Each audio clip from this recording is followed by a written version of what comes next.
Hello बच्चों, let's read the question first. Read the given statements in the reference to the digestive system of cockroach. cockroach के digestive system में बताना है. यहाँ पे लिखी गई statement में से कौन कौन सी statement incorrect statement है.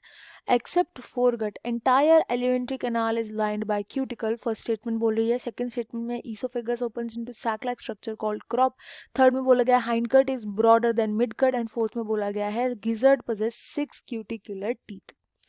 तो यहाँ पर जो की कॉन्सेप्ट यूज किया जाएगा ये होगा कॉकरोच का. कॉकरोच की जो एलिमेंट्री कैनाल है, कॉकरोच की एलिमेंट्री कैनाल जिसके अंदर डाइजेशन होता है. तो यहाँ पे जो फर्स्ट स्टेटमेंट है वो बोल रहा है कि एक्सेप्ट फोरगट. फोरगट देखो 3 गट्स होते हैं. सबसे पहला तो आता है फोरगट, उसके बाद आता है मिडगट एंड देन कॉकरोच के अंदर लास्ट में आता है हाइंडगट. तो ऐसे बोला गया है कि पूरी एलिमेंट्री कैनाल पे तो क्यूटिकल की लाइनिंग है बट केवल फोरगट पे नहीं है. तो ये एक फॉल्स स्टेटमेंट है, इनकरेक्ट स्टेटमेंट है. इधर फोरगट की जगह आना चाहिए था मिडगट. मिडगट जो होती है जिसको मीजेंटेरॉन भी बोलते हैं, इसके ऊपर कोई भी क्यूटिकल की लाइनिंग प्रेजेंट नहीं होती. मीजेंटेरॉन भी जिसको हम बोलते हैं, तो इसलिए ये जो है एक फॉल्स स्टेटमेंट हो जाएगा.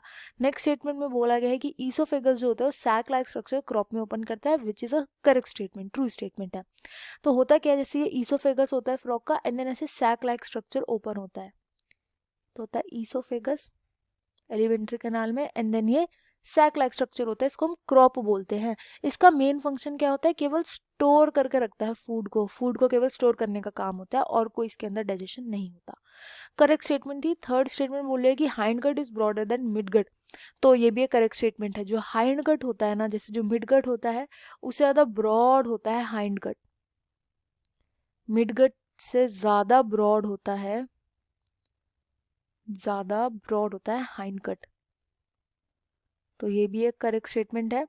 एंड लास्ट में बोला गया है फोर्थ में कि गिजर्ड में 6 क्यूटिकुलर टीथ होते हैं. तो गिजर्ड जो होता है उसका मेन फंक्शन क्या होता है, ये ग्राइंडिंग में हेल्प करता है. जो फूड के पार्टिकल्स होते हैं उनको ग्राइंड करता है. इसके पास प्रॉपर टीथ तो नहीं होते, तो ये गिजर्ड्स का यूज करता है फूड पार्टिकल को ग्राइंड करने के लिए.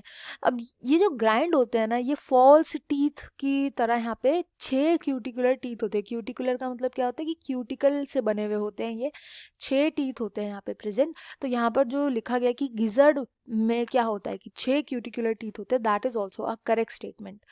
तो यहाँ पे सब स्टेटमेंट करेक्ट है, एक इनकरेक्ट है. फर्स्ट वाली तो option D will be the right answer. I hope you understood well. Best of luck and thank you.